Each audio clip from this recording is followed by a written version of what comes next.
সশ্রদ্ধ চিত্তে শপথ বা দৃঢ়ভাবে ঘোষণা করিতেছি যে আমি যে কর্তব্যভার গ্রহণ করিতে যাইতেছি তাহা আইন অনুযায়ী ও বিশ্বস্ততার সহিত পালন করিব। আমি বাংলাদেশের প্রতি অকৃত্রিম বিশ্বাস ও আনুগত্য পোষণ করিব এবং সংসদ সদস্য রূপে আমার কর্তব্য পালনকে ব্যক্তিগত স্বার্থের দ্বারা প্রভাবিত হইতে দিব না। ধন্যবাদ আপনাদের সবাই।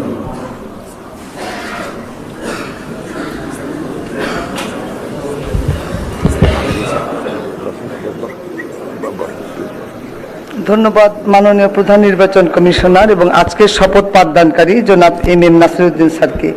এই পর্যায়ে মাননীয় সংসদ সদস্যগণকে অনুরোধ করছি শপথপত্রে নির্ধারিত স্থানে নিজ নির্বাচনী এলাকা উল্লেখপূর্বক তারিখ সহ আপনারা স্বাক্ষর দান করবেন।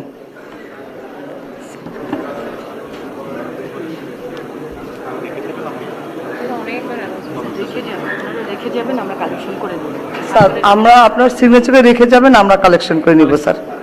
জি স্যার, জি স্যার, ফোল্ডারটা চেয়ারে রাখবেন স্যার, আমরা কালেকশন করে নিব। জি স্যার, জি স্যার। ফোল্ডার সম্বলিত শপথপত্র চেয়ারে রেখে যাবেন, আর কিছু বলার দরকার নেই স্যার। আপনারা স্বাক্ষরের পর ফোল্ডার সহ কাগজগুলো স্যার রেখে যাবেন স্যার। ওই স্যারের কলম নাই, দিয়ে আসেন, সালাউদ্দিন স্যারের কলম নাই। হ্যাঁ হ্যাঁ, কিচ্ছু বলেন না, সবাই সব বুঝে। ওই যে ব্লুটা নিয়ে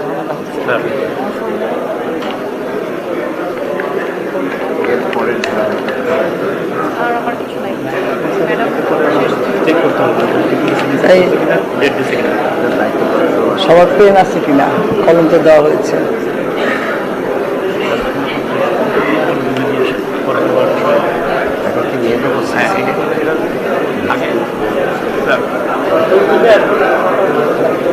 সই হোক, সবার সই হোক। আমি তো এত উঁচু না।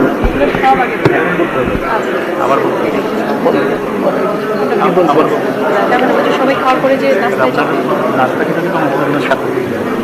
ওটা ম্যাডামের এখানেও আছে, দুধের ব্যবস্থা আছে যেখানে যাবে।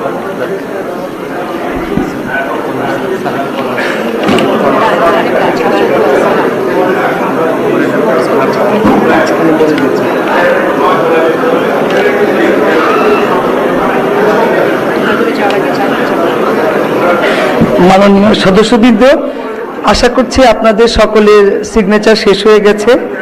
শপথ পাঠ পরিচালনাকারী মাননীয় প্রধান নির্বাচন কমিশনার জনাব এম নাসিরউদ্দিন এর সদয়ানুমতিক্রমে শপথ অনুষ্ঠান এখানেই সমাপ্তি ঘোষণা করছি। এবং এখন মাননীয় সদস্যবৃন্দ, আমাদের 3 তলা একটা চা চক্রের আয়োজন আছে, সেখানে যাবেন এবং আমার রুমে স্বাক্ষরিত রেজিস্টার স্বাক্ষর করা হবে, ওখানেও যেতে পারেন, এটা আপনাদের নির্দিষ্ট ইচ্ছা। ধন্যবাদ সবাইকে।